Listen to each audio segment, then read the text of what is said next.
Naramdaman mo na ba? Ese kabaturan ng iyong kaluluwa? Na may isang pambiharing bagay na hindi mabat ng iyong mga pandama? Isang tahimik na tawag, halos hindi nakikita? Ang guni napakalakas na sinasira nito ang mga hadlan ng oras at katwiran. Siguro naroon ka sa harap ng screen na may daling malayo na sakit, ano sa kaliyuan, isang tanong na hindi nasasagot. Ang video na ito ay para sa iyo isa madalang na liwanag and isang simpleng kapilya sa katimugang Italia. Isang figura ang nakatayo laban sa gawin ng mundo. Ang pangalan niya ay Padre Pio.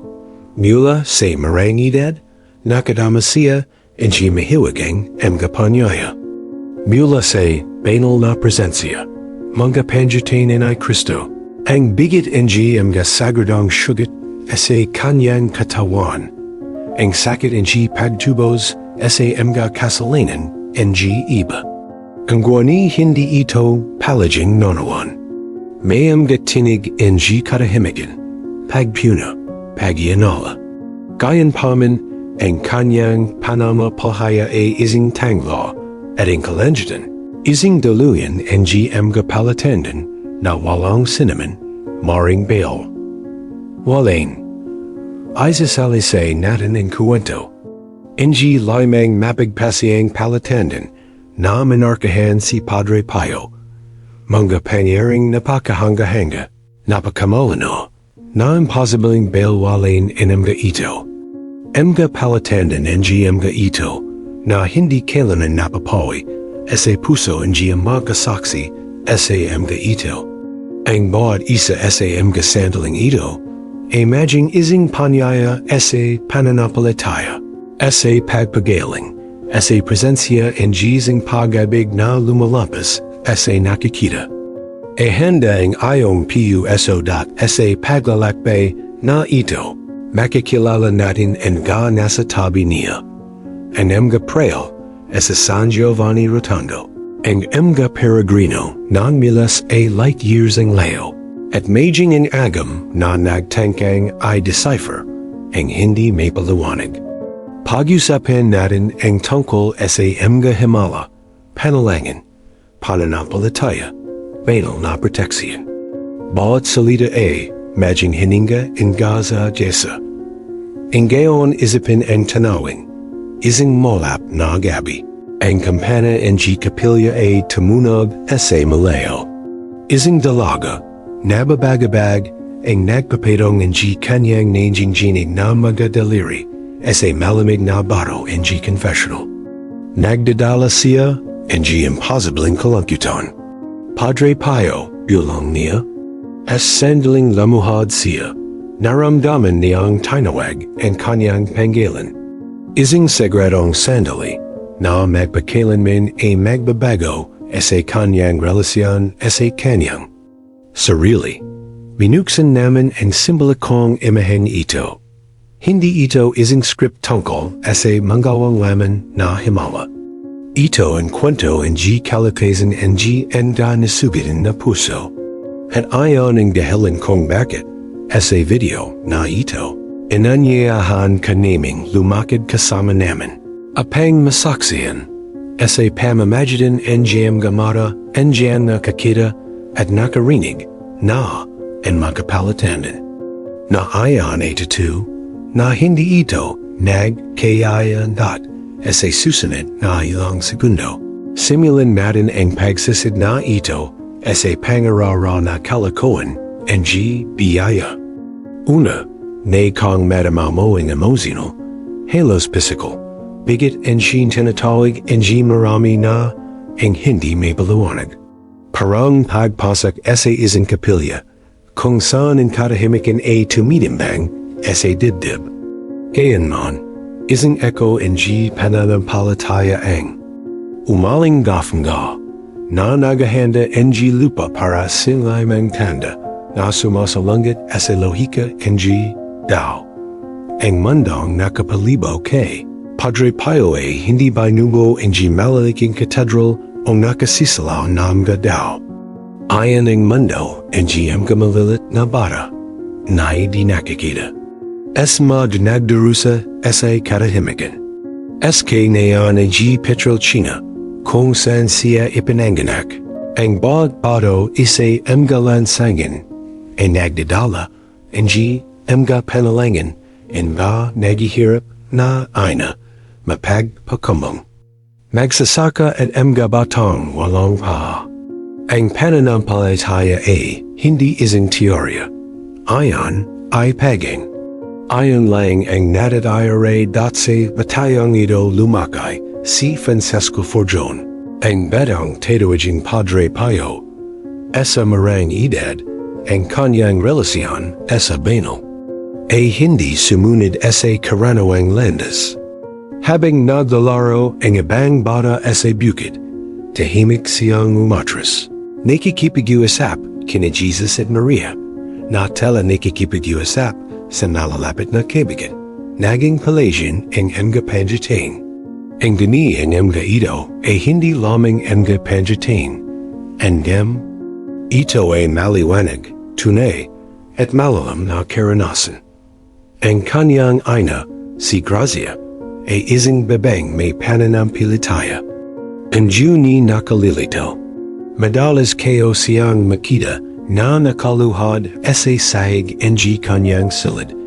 Ang kanyang muka umiyak, ang kanyang kamay na nakabukas, na tila may dalang isang di nakikitang bigat. Hindi niya alam kung ano ang gagawin. Nagdasal lang ako. Sa kabling banda, ang kanyang ama ay nahuli sa pagitan ng pagmamatas at takot. Iba and bata. At ayon ay nakakata.habag, tamatanda siya, lalong nagining siksik and panlub na mundong ito. Ang sakit, mas matindi. Ang spiritual. Nakababala din, mas madalas. Ang gani, hindi naganap ang pansin si Francesco. Kabalitaran, natatakot siyang husgahan. Alison, hindi maintindihan. Magang dumating ang panahon sa bahay anay Franciscan. At sa loob ang pagkakasunod-sunod ng kapusyon na binago ang kanyang panggalan. Padre Pio de Pietrelcina. At pagkatapos, lumita ang katawan na sasamahan siya hanggang sa dulo. Ang kapatid, nagalanlangan na mga doktor, ang peregrino mula, sa layat ng sulak ng Latin America, Europa. Mayroong isang prail, si Far Alessio, na inilarawan ang spiritual na yukto, walang hindi nakiktang presensya na tulad ng tayo sa misa. Nakita niya itong naglevitate. Nakita niyang umiyak ang kanyang gamata sa hindi malamang dahilan. Nakita niya ang stigmata, ang marka sa kamay, pa, gilid. Ang isa pang pangunahing tawan ay si Cleanus Marcaldi, isang simpleng babae, na naging kanyang spiritual na anak na babae. Nasaksihan niya ang bagay na hindi kayang ipaliwanag ang kanyang isipin. Ang gani hindi siya nag-alanlangan. Para sa kanya, si Padre Pio ang tulay sa pagitan ng mundong ito at ng kabalang mundo. Sumilit siya ang manggaliam. Iningatan niya ang perarala. Sinabi niya na nakikita niya ang kaluluwa bilang isang tong nagmabasa ang isang bukas na KLAT sa Latin America. Lalo na sa Mexico at Colombia, nagsimulang dumating ang kwento. Tumawid sa karagatan ang liam. Padre Pio mamagitan ka para sa anak kayo. Kuya Pio, nabalitan kayo na ang tungkol sa iyo. Ang aking pananampalataya ay nawawala. Parang hindi pa sila nakakapunta sa San Giovanni Rotondo. Naramdaman nila ang presensya nito. Isang spiritual na koneksyon sa ibabang HAN At kabaling sa mga character na ito, may mga tong hindi lumika. Min God tangkang siran siya. Mga doctor, mamamahayag, maging ang mga miyembro mismo, ng simbahan. Ang guni kahit na ang mga ito, nang tumingin sila sa kanyang gamada ay nag-alinlangan. May isang bagay dun. Isang bagay na hindi may paliwanag sa paliwanag. Isang katahimikan na sumisigal ng Pananampalataya. Ang lungsod ng San Giovanni Rotondo ay binago. Mula sa isang malit na neon, ito ay naging sentro ng peregrinasyon. Hindi para sa luho. Ang gani para sa isang taos-pasong paghahanap. Isang ospital. Ang itinio, ang Casa Salvo della Sofferenza. Sinabi ay Padre Pio, ang gamit ay nagpapagaling sa katawan. Panalangin, ang kaluluwa, nakita niya ang dalawa na hindi maphihla dot sa mundong ito ang pananampalataya at alatan. Nagsimulang isalazi ang mga himala sa mga bulong. Isang babae ang muling lumakad. Isang bulag na lalaki ang nakakita. Isang anak na lalaki ang yumili. Sa bahay, walang mga kampanya, walang mga palabas. Simple lang ang layat. Ito ay lubos na sagrado. Alam ang daw sa palagid niya, may nangyari dun. Kahit na ang hindi makapagalanag naramdaman niya ito. Ang pakiramdam ang kapayapaan, ang panginginig na hindi nagmimula sa lamig, ang pagiyak na naglilinis. Ang kaluluwa, harang nasa sagradong teritoryo siya. Ang guni, walang mundo in liwanag, na walang mga anino. Esli likid ng bahay na pananampalataya, lumita mga alatan. Mga single, sakit, mga sandali kung san maging ang langit ay tila natahimik. At kinalangan ay Padre Pio, na harapin ang bigit ng pagalalangan, pagusig at PAG-ABA neo-NA dasase. Ang maraming tayon, si Padre Pio A, para sa marami, isang bahay na misteryo. Ang kanyang kami ay damudugo tulad ng kay Kristo, ang kanyang katawan ay naglalabas ng makalangit na pabango, ang kanyang presensya, ang nagpalyud sa mga pulutong sa luha. Ang guni habang lumalaki ang kanyang panggalan, lalo itong nawawalan. Ang tawala, ang kabanalan ay bumabagabag sa yadan. Hindi layat ng daw ay nakakita kay Padre Pio ang isang banal na kaloob. Para sa alarn, titro ion, fanaticismo, kolektibong istorya. Lumita ang nanggalat. Ang pagsisiyasat. Ang isang gasya na isinilit ang mga miyembro mismo ng simbahan ay malamig na ipinahayag. Walang supernatural na katibayan sa mga kababalagan ay Francesco Forjon. Ano ang ibig sabihin nito? Na nagsasinungaling siya?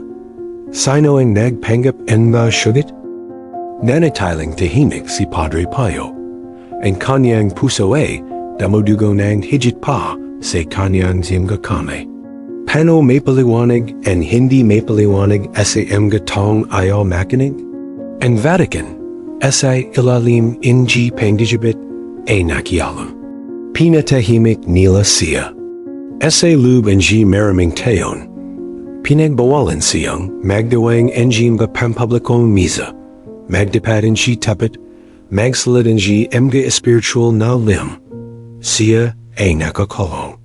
Parang sarado na ang langit. Hindi naintindihan ang mga nagmamail sa kanya. Bakit? Patahimikin ang isang santo? Bulong nila. Ang guni hindi siya bumalong. Sumunod lang siya. Isang gabi, natiguan siya, ang isang trail sa sahig ang kanyang selda, nakaluhad, mahina. Na ang kanyang mga kamay ay natatakpan ang dugo, at lua ase kanyang. Mga mata. Nang tanangin kung bakit hindi niya ipinagtanggol ang kanyang sarili, sumagot si Padre Pio. Kung si Jesus ay tahimik asa harap ay Pilato, sino ako apang magsalita? At ayon ang kanyang cross, ang physical na sakit ng stigmata ay perpareho. Ang guni, ang sakit ng kaluluwa, ang pagadal, ang pagandandona, ang panggangutya ito. Mas masakit ito sa labas na hati ang mundo. May magatong ipinagtanggol ito nang may pananampalataya ang mga martyr. Ang iba, dahil sa katwiran ng mga hukuman, ay humingi ang paliwanag. Sinuri siya ang mga doctor. May mga nagsasabi na mental suggestion. Lang ito. Ang iba na walang paliwanag. Ang mga sugat ay hindi giwaling, hindi nahawahan, hindi sumunod sa medical na law HIK sa Latin America. Kung saan libo-libo ang nagsisimiling malaman ang kanilang kasasayan, ang malita ang pag-usig ay. Nahalag na parang isang bukas na sugat sa puso ang mga tao. Sa Buenos Aires, Bogota, Guadalajara, ang Pananampalataya ay nag-organisa ang nobena pag-ayuno at pagpupuwet. Isinulat nila sa wikang Espanyol na puno ng pananampalataya. Padre Pio aguanta, hindi ka nag-isa, kasama mo kami. Ang pananampalataya ang wikang nagbubuklod sa KNILA sa isang birang lim. Na nakasulat sa isang spiritual na director, sinabi ang Padre Pio, pakiramdam kayo ay nakabayan ako sa pagitan ng langit at lupa. Ikinukubli ako ng Diyos, at inakusahan ako ng mga tao. Ang gani sa kabila ng kadilaman na ito, hindi siya tumalakad sa pagdarasal. Siya ay nagdarasal ng walang hambay. Hindi kailanman iniwan ng Rosario ang kanyang gakamay. Sinabi niya na kung wala siya, mawawala ang kanyang kaluluwa. Mayroon ding mga spiritual na pagatik. Sinabi ang desaksi na binagbag siya sa gabi ang piwersa na hindi nakakita. Sinabi ang isang prail na isang umaga ay nakarinig siya kaniyang maras na ingay at nataguan ng selda na navasak. Si Padre Pio sa lupa ay bumalong. Kinapaputan ako ang Diablo dahil kinukuha kayo ang mga kaluluwa mula sa kanya. Ayan ang digman. Hindi nakakita. Gunit ito. Isang digman para sa mga kaluluwa ang iba. Ang guniing labanan ay hindi lamang panlabas. Sa loob na harapan din si Padre Pio. May mga pagatan na nag-alanlangan ako. Nadaman niya na hindi siya karapat dapat. Nadakot. Ako. Minsan ay inamin niya na ang pinakamalaking paghihirap ay ang pag-isip na mari niyang linlingin ang kanyang sarili. Marahil ang layat ng ayon ay produkto lamang ng kanyay eyes IP and dot at sa puntong ito nagdarusa ng daw at ang Diyos walang madaling sagit. Walang liham mula sa Vatican ang nagalize ng mga pagalanglangan. Walang scientificong pagsusuri. Ang nagbura sa sakit. Ang natatira ay ang PAGAHA. TID.sa panahong ito ang katahimikan may pambiharing nangyari. Kahit sa malayo, lalong lumakas ang pagtingin sa kanya. Nagpatuloy ang biyaya. May gitna mga kamala. Malalam na pagbabagong iniyo. Sinabi ang mga tao na naramdaman nila ang kanyang presensya. Kahit na hindi nila siya ay kitadat at ang simbahan. Antay-antay, sinimulan niyang makita kung ano ang dati niyang hindi pinansin. Noong 1933, Matapos ang maraming taon ng pagbabawal, tumanggap si Padre Pio ng pahinsulat na muling magdawang ng misa sa publiko. Nagtipon-tipon ang namgadaw. Marami ang umiyak nang makita nila siyang umakyat sa altar. Parang nakakita ng isang nabay na magyuli. Inguni siya mismo talamas mapagkakamba. Higit pang nakolekta. Balang isang daw na duman sa isang panloob na kamatayan at pinaling magpatawad. Ang pagusig ang pabango ng cross, sabi niya. At ang cross, hipagito ang mula sa Diyos, ang naglinis ng layat ng nga bagay. Ang sakit, na malayo sa paglayo sa kanya sa Diyos, ang nagpalapit sa kanya nang mas malapit. Parumbang, ang kaniyang kaluluwa ay tumuwid sa desierto at bumalik ng mas. Mal awanag.ng.unit, hindi lamang ang sakit ang nagmarka sa kanyang paglalakbay. May mga naktagong kwento, kahalinsyalad na mga balanggas, ang pagpupulong sa mga mananampalataya na magbabago sa LAH sa dami ng daw na nagmula sa ibut ibang panig. NG Italia, may mga kwento na hindi malilimutan. Hindi sa pamamagitan ng isang kamangamangang himala. Ang guni sa pamamagitan ng kamiyan sa ng pamiharing bagay ay nakatago sa mga datalay. Isang araw, isang galit na lalaki, ang lumapit sa confessional in High Padre Pio. Wala kang pananampalataya, ayaw niyang magdapat. Obserbahan mo lang. Ang guni nang malapit na siya, si Padre Pio, nang hindi siya nagsasalita, ay tumingin sa kanya sa mata at sinabi, 20 taon na nakararan, pinatay mo ang isang kaibigan at itinago mo ito. Ang gani hindi kailanman nakalimutan ng Diyos. Bumagsik ang lalaki sa kanyang mga tuhod. Umayak siya na parang bata. Inamin niya ang krimen, sumuko sa pulisya at sa bilangguan, naging evangelisador. Ito ang uri ng pagiging komplikado na nakapalibo kay Padre Pio.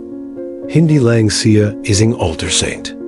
Ito ay isang larangan ng digmaan sa pagitan ng langit at impyerno.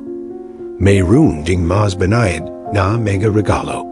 By location, ilang saksi ang nagalat na nakita siya sa dalawang lugar ng sabay-sabay. Sinabi ng isang Italianong piloto ng kalawang. Digmang pandayjig na sa panahon ng pambabamba. Habang naglalayong sirene ng isang kumbento, makita niya ang isang prayo na lumitaw sa kalangitan na nakataas ang kanyang kame na nagsisibing. Tumigil ka, makalipas ang ilang taon. Habang bumibisita sa San Giovanni Rotondo, nakalala ang piloto dingayan na mga ang lalaking nasa pangitain. Ito ay si Padre Pio. Pinigilan mo ako sa pagpatay ng mga inosente, sabi niya. Sagit ay Padre Pio na may tahimik na ingiti. Nakita mo ako dahil na ng Diyos na gawin kayo ito. Walang simple sa bahay niya. Hindi man lang nagdarusa. Marami ang nakakita ng kanilang sakit at nagtanong, bakit pinahintulutan ng Diyos na magdusa ng labas ang isang taong natuwid? Ang guni para kay Padre Pio, ayon ang susi, magdusa para sa pag-ibig. Sinabi niya, ang sakit na tinanggap ng may pananampalataya hindi na kaparusahan. Ito ay naging pagtubos. Ang simpleng panggangsip na ito na nakasulat sa mga tala o binibigkas sa mabilis na pagtatapit ay naging angka para sa mga nasa binggit ng kailalaman. Isang ina ang navalan ng bagong panganak na anak. gusto kong mamate. Naglakbay siya. Papunting San Giovanni, na may balak, na magpalam at magpakamate. Ang gani nang makita niya ito, umalong si Padre Pio. Kasama niya si Maria. Hindi ka pa. Ang kanyang misyon ay, apang alawin ang iba pang mga ina. Yumuwi na ang babae. Pamuo siya ang isang grupo and suporta parang nalilang ina. Hanggang ang gayon, ang kanyang tanggalan ay binanggit ang mga pamilyang nakatagpo and kaginawahan sa gawing. Aywayan ang mga kwentong ito ay wala sa mga pahayagan. Hindi sila nag-ingay. Ang ganin natig nila ang di nakakantila ang Pananampalataya ang Dao. Ang isa pang kapansin-pansin na kaso ay si Carol Wojtyła. Ang hinaharap na Papa Juan Pablo II na palang isang batang pari ay sumilit ang isang lihim kay Padre Pio na humihingi. Ang panalangin para sa isang kaibigan na may malalang cancer. Makalipas ang ilang araw, gumaling na ang dalaga. Makalipas ang ilang taon, nang bumisita siya sa libingin ni Padre Pio. Sinabi ni Juan Pablo II, siya ang tumulong sa akin na manawan ang kahalagan ang pagtubos na pagdarusa. Asterisk, ang guni hindi layat ang bagay ay isang himala. Kung minsan, pananggahan. Ni Padre Pio ang tulong. Kan may lumapit ang may pakamapitazon, o wari pagtu ang masasayan, tatalikwe la niya ang ayanawang. Minsan, isang sikat na actors ang lumapit sa kanya para humindi ang basbas. Sumago siya, gusto mo ang pagpapala. Ang Dios, ang gani patuloy kang tumatakas mila sa kanya. Bumalik ka kapag gusto mong maligtas. Hindi na siya naging katsalad muli. Tinalikuran niya ang kanyang karera. Naging katekista siya. Ang mga komplikadong ito ay nadulat ang di pag-ibig at takot. Siya ay tinuturing na isang santo. Ang guni din balang isang Solomon. At ang mga Solomon ay hindi palaging nakakali. Inihayag nila. At naroon ang mga liham, daan-daan, libo-libo. Isinulat gamit ang tinta at kaluluwa. Karamahan sa kanila ay sumago. Gabi-gabing jising si Padre Pio, nagdarazal para sa megatang hindi pa niya nakalala. Sanabi niya, ang kaluluwa hindi nagsusulat ay dumarating sa harap hindi sabra. Ipanapakita sa akin ang Diyos, kung ano ang danalal ang bawat isa, para sa marami, imposibleng panawalan. Kundi atan nabuhi hito, o nantig indirekta, waray makalimtan. Hanggang ang gayon, may mga daw na nagpamanali ang isang dila na titik, na may konting mga salita, at isang magaan na amoy ang mga roses. Sinabi nila, ayan ang araw na sinago ako ang Diyos. Ang katanyagan ni Padre Pio ay kumulat na parang apoy sa tayong bukid. Hindi na lamang sa mga simpleng mananampalataya, kundi sa mga intellectual, doctor, sundalo, at maging sa mga legal-langan na nantig nizing bagay na hindi nakikita, ay nataguan ang kanilang mga sarili na lamuhad sa harap niya. Gayunman, habang mas maraming liwanag ang nagmumula sa presensya nito, mas maraming anino ang nagsisikap na itago ito. Ang Vatican na pinalit ang mga peritong ay nagsimulang siyasatin siya. May mga nagsasabi na janayan niya ang stigmata na napakaraming panatisismo sa paligid niya. At sa katanayan, ang popular na debosyon ay lumalaki sa isang halos hindi mapigilan na bilis. Buong caravan ang natutulog sa Anglo-Lansangan ang San Giovanni Rotondo. Amayak lamang ang nananampalataya nang makita nila siyang naglalakad ng tahimik sa mesa. Ang mga himala ay banuglong sa mga confessional na tila mga lihim sa pagitan ng langit at lupa.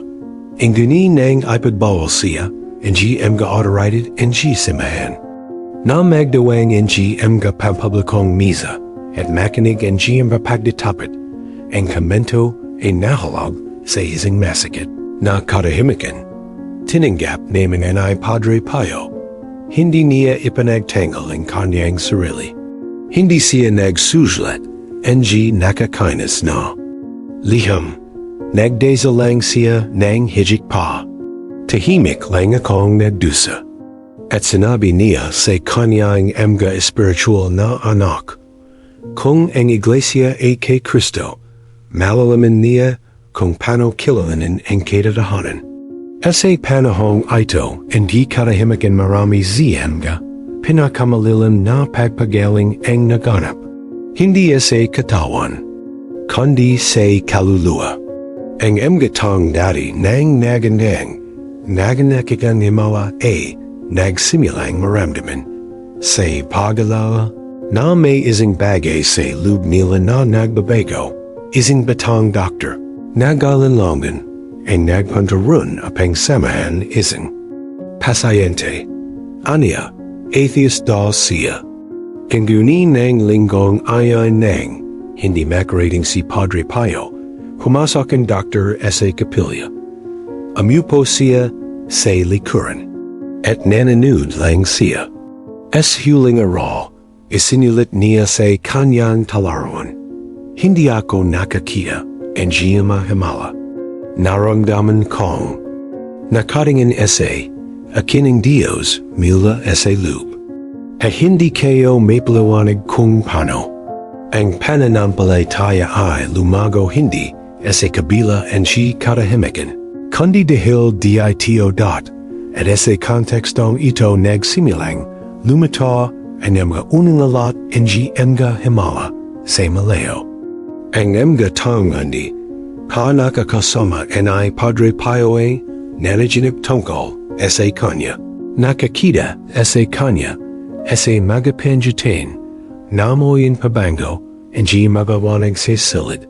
Isang babae mula sa Argentina na nababagabag sa kalusugan ng kanyang apo.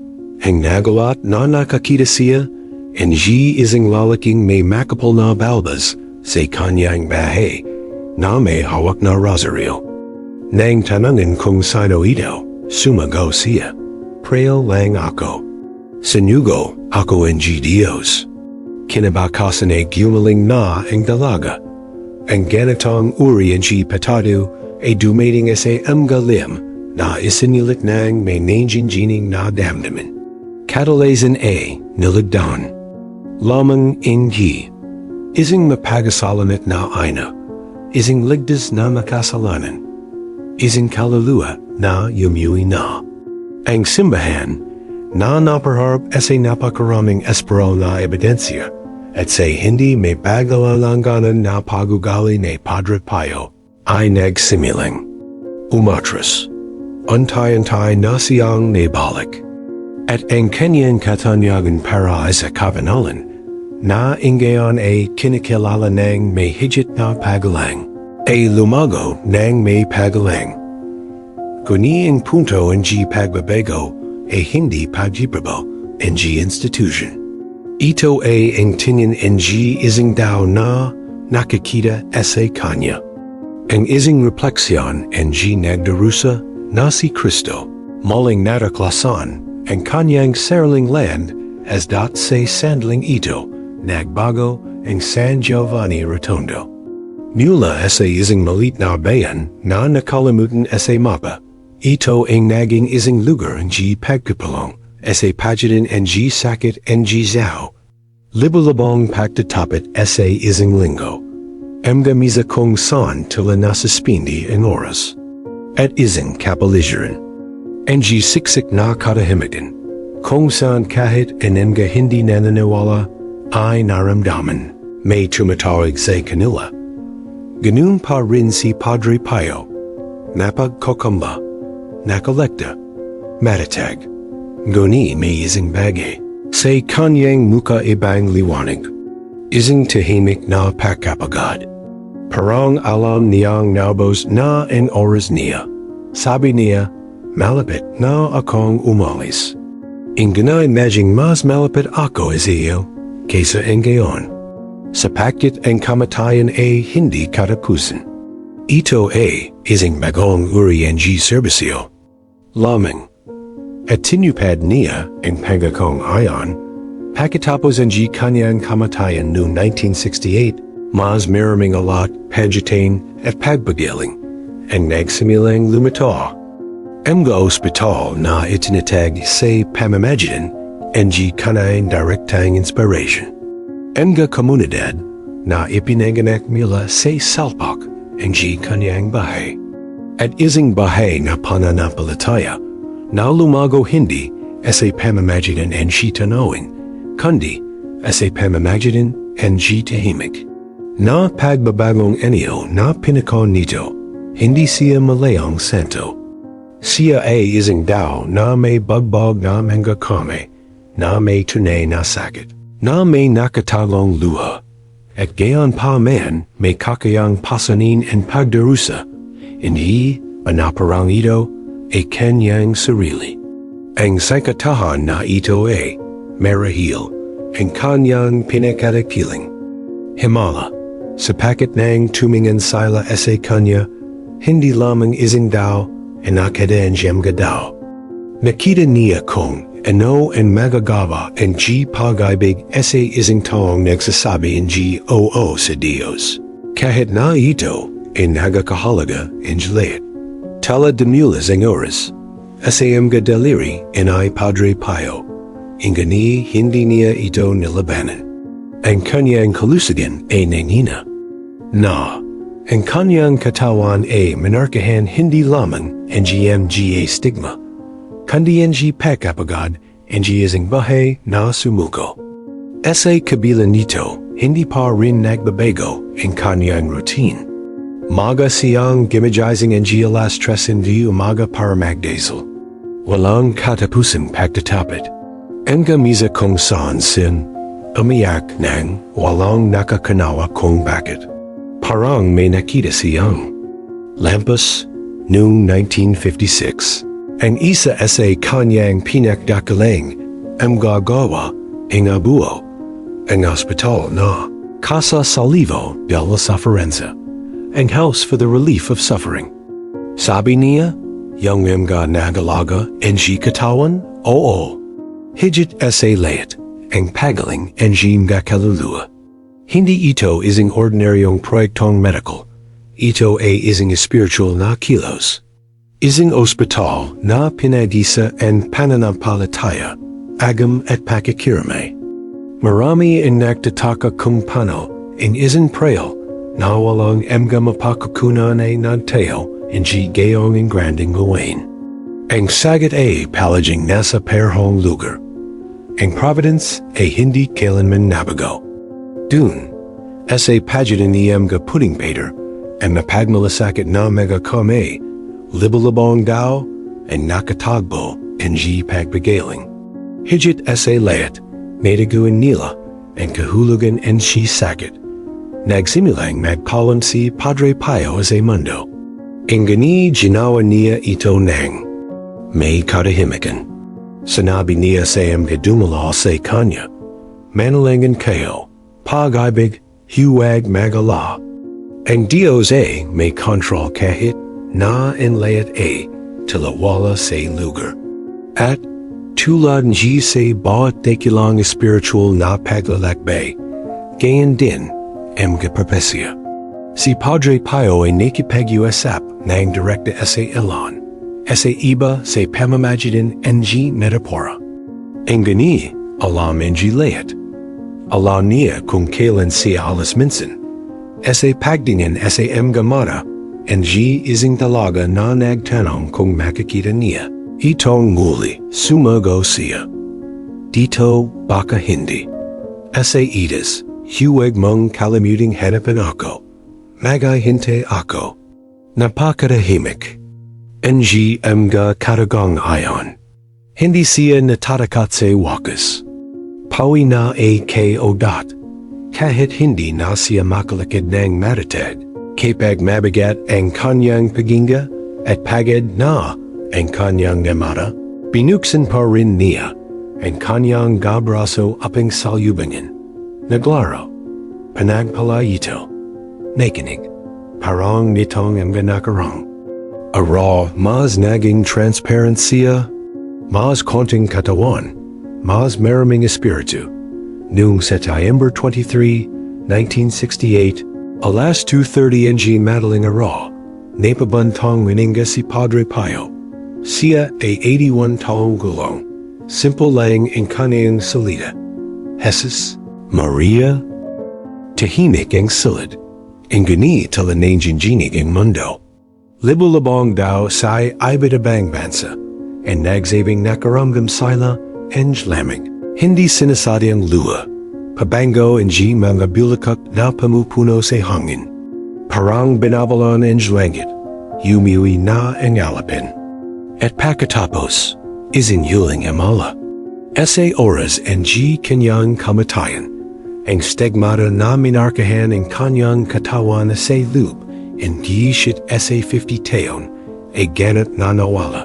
Nang hindi nagiwan ang peklat. Hindi pa ipanalawanig ang sciensia. Ang mang namamail sa kanya. Natupad na niya ang kanyang misyon. Nagsara ang gasyugit dahil kompleto na ang sakripisyo. Ang pag-ising ay isang ilig ang pag-ibig. Mahigit 100,000 katao ang duman sa kanyang kabong. Katahimikan luha, mga panalangin. At walang nagsabing palam. Sanabi lang nila, salamat. Sa kabila ng kanyang pag-alis, lalong lumakas ang kanyang presensya sa mga sumunod na taon. Daang-daang alat ng mga himala, pangitain at pagpagaling ang patuloy na lumitaw. Dumating ang mga liyam ng pasasalamat nila sa ibabang panig mundo. Ang mga tong hindi pa nakakakita sa kanya ay nagsabing nakalala nila siya sa isang panaginip o naramdaman ang kanyang kamay na nakapatong sa kanyang dibdib sa mga sandali ang kawalan si pag-asa. Pagkatapos ang mga dekada ang mahigpit na pagsusuri, opisyal na kanilala kung ano ang awan mga daw sa katahimikan. Noong 2002, si Padre Pio ay kinanonisa balang San Pio in Pietrelcina. Ang gani para sa makakakila sa kanya, kahit na para lamang sa makuwento, siya ay palaging higit pa sa isang santo sa altar. Siya ay isang spiritual na kapatid, isang salaman at Kristo, isang tanglaw na nailawan sa gitna ng sakit. At kahit ang gayon, umalinggafa pa rin ang kanyang pamana. Taon-taon ay tinatanggap ng San Giovanni Rotondo ang milyon-milyon garagrino. Patuloy pa rin ang pag-ayos ng relief house.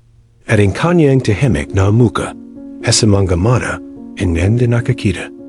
Ang langit at lupa na nagyugnay ay patuloy na nagbibigay inspiration sa mga sugiting puso na magsimiling muli. Dahil ang kadakilan ay Padre Pio, ay wala sa mga jitang, ay sa mga pambihirang imala. Ang guni sa kanyang pagkatao ay lubos na nantig ng Diyos. Nagdusa siya, nagalinlangan siya, amayak, ang gani hindi siya sumuko at ayan, ang dahilan kung bakit hindi ito malilimutan. Dahil ipinakita niya, sa pamamagitan ng kanyang sariling bahay, ang sakit ay maring meeting isang landas. At ang pag-ibig na ayan, kapag nabuhay hanggang sa wakas, ay tubasan ang layat. Ang gabing ayan, na manarkahan ang limang banayad na palatandaan, ay hindi nakalimutan. Makalipas ang mahabang panahon, sa tabi ng bintana, naalala pa rin ang Marta ang kandila na muling nagapoy. Naalala niya ang amoy ng mga roses sa dilim at ang magaan na bigat ang isang kamay na walaran. Hindi nakikita, hindi ibaba sa inguni. Para bang ang layat ay mingit na inayo sa pangmanawan niya ng malapit, walang alamlangan na nagsasalita ang langit. At kapag nagsasalita siya, hindi siya sumigaw. Nasigantig lang ito, parang pagakan, imahinasin. Napatunayan na ito ay isang sagradong vika. Hindi isang naririnig na tinig, ingani isang hindi nakakang kilos. Isang pagkakasunod-sunod. Ng malilit na pangyayari na kung makikita ng mga mata ng pananampalataya ay hindi may pag-alanganan. At sa likod ng bawat isa sa mga pagpapakating ito, isang presensya. Padre Pio. Hindi lamang siya sa mga lumang kwento, may lumang aklat, o sa may na pinalimusyon ang mga silid ng may gay deboto. Bahay siya, pagart, piyamamagat ang sa karamikan. Na ito na puno ng kahulbin, nanawan ay Marta, ang isang bagay na magbabago sa kanyang relasyon. Pananampalataya magpakailanman. Ang Diyos ay hindi nawawala. Bulong lang niya. Ang mga palatandaan na ito, tulad ng maliwanag na toldak sa isang tilamagilong tapaserya, ay nagyugnay sa mga sandali sa kanyang bahay na dati ay tila hindi konektado. Ang biglang pagkawala, ang takot sa gabi, ang mga araw na walang lakas. Layat ng bagay ay nahalog sa isang tahimik na tawag. Hindi para manawan ang layat ng bagay sa isipin, kundi para magpahinga sa puso. Ilang bisis mo na ring naramdaman na may nagpoprotekta sa iyo ng walang kaliwanag? Na ang isang hindi nakakadong. Presensya ay nagpatabi sa kanyang hakbang, pumipidyo sa pakahulad, o nagbigay sa kanya ng lakas ng and yan diyang lakad ang naratira? Ito ang mga palatandaan. Tinatawag ito ang ila na intuition, ang iba ay nagkatain. Inguna alam mga nakakalam ang vika and gate. Hindi ito nagkatain. Ito ay BIY, adat, at may tahimik na kadiyakan na nanatili. Nasa adin pa rin si Padre Pio. Sa banayad na pagbindit ng kaluluwa. Same the hindi inasahang tugan. Same ka di nakikan pagpagaling. Siya, na nagdusa ng stigmata na Kristo, ay nakakalam ng bigat and sakit ng Sa kadahalan ito, hindi niya tayo panababayan. Ay sayanggan. Mapayapa ang bahay ay Marta. Hindi dahil ang layat ng bagay sa kanyang bahay ay nalutas, ingani dahil. Nanawan niya sa pamamagitan ng mga palatandaan na ayan, na hindi na siya mag-isamuli. At sa tuwing bumabalik ang takot, bumubilong lang siya, Padre Pio, sumama ka sa akin. Siguro panahon na para sabihin mo rin ang panalangin ayon. Sa mga sandaling ito, habang pinapanood mo ang video na ito, isang signal ang ipanapadala. Huwag patunayan ang isang bagay. Apang hawakan ang iyong kaluluwa ang pag-ibig, ang tunay na pananampalataya ay hindi nangangailangan ang palabas. Tanging bukas na mga mata at handang puso, kapag talamadalam ang layat. Alalahanin ang kandila na nagila mismo, sabing Padre Pio, sa aklat ng Buhay, ang pinakamagandang pahina ay naksulat ng may luha. At marahil, ayon ang dahilan kung bakit marami sa kanyang alalo, ang nagsisimula sa katahimikan and sakit, sa gabi ang pag-alalangan. Ang guni dun ito kumikilos, tulad ng isang tanglo na nakatago sa hammock. Hindi naman ito palaging nakikita. Ingani naramdaman naman ito. At sapat na ayon. Dahil ang pananampalataya ay hindi nanggagalangan ng pat na ito ay ulad sa di nakakita. Hindi kailanman humingi ng mga palatandaan si Marta. Ingani ginawa niya. Tulad mo na nakarating dito. Marahil nang hindi nalalaman. Ang Juni ginagabayan. Ito na ang unang amala.